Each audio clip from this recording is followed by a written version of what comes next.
Pare por um momento. Escute com atenção. O que Deus tem para você é maior do que qualquer dificuldade.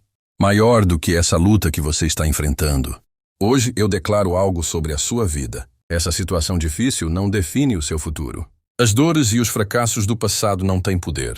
Eles não podem apagar o plano maravilhoso que Deus escreveu para você.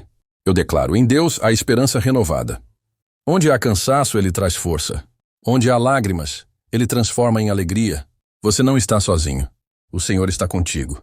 Ele luta suas batalhas. Ele abre caminhos onde parece não haver saída. Você foi criado para vencer. Você foi chamado para superar e para viver o melhor de Deus. Não desista agora. O que está por vir é muito maior do que aquilo que ficou para trás. Eu profetizo, portas vão se abrir. O impossível será tornado possível. E você será surpreendido pela bondade de Deus. Levante-se com essa certeza. Deus está agindo a seu favor. O seu milagre está a caminho. Amém.